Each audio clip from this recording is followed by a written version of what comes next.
I'm sorry, you're fired. Get out of here.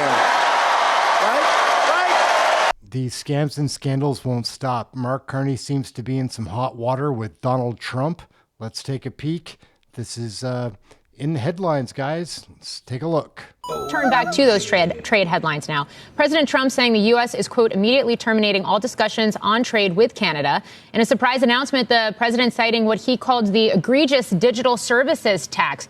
Joining us now to discuss is Treasury Secretary Scott Bessant. Mr. Secretary, it's great to have you on Overtime. Welcome. Morgan, good afternoon. Let's start right there. What happened with Canada? Well, we knew it was coming. We hoped they wouldn't do it. Canada has this digital services tax, and several other countries do too. We disagree, and we think that they discriminate against U.S. companies. But what Canada did here, as of Monday, they're going to implement a retroactive tax. And we think that we don't like the taxes, and obviously we think it's patently unfair to do it retroactive.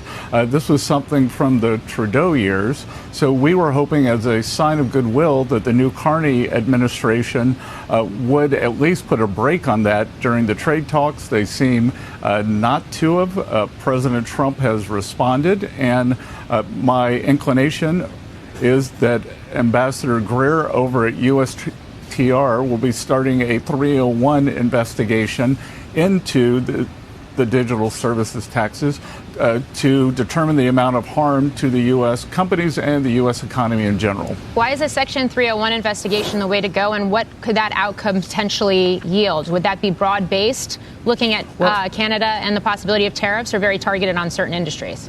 Well, no, the president can impose tariffs based on IEPA, which is an Emergency Economic Powers Act. The 301 is more durable and could last longer.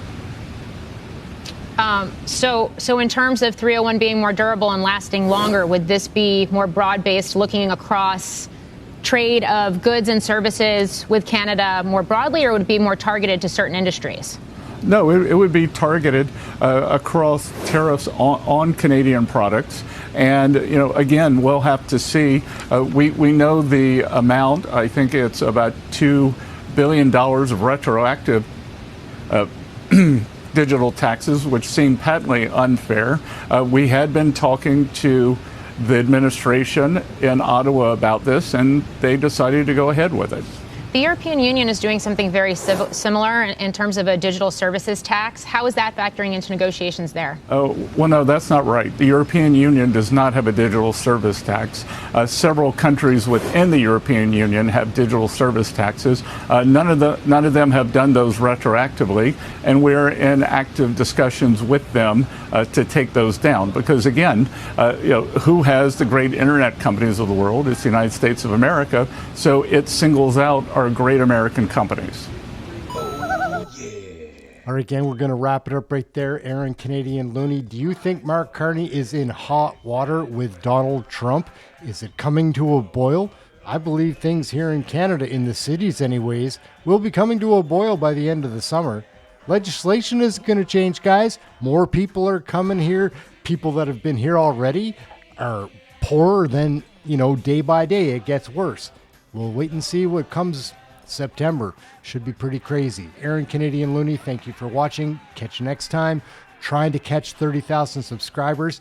Getting pretty close. Help a brother out. Smash that subscribe. Give it a like. Share it with somebody. Catch you in the next video. Later, gang.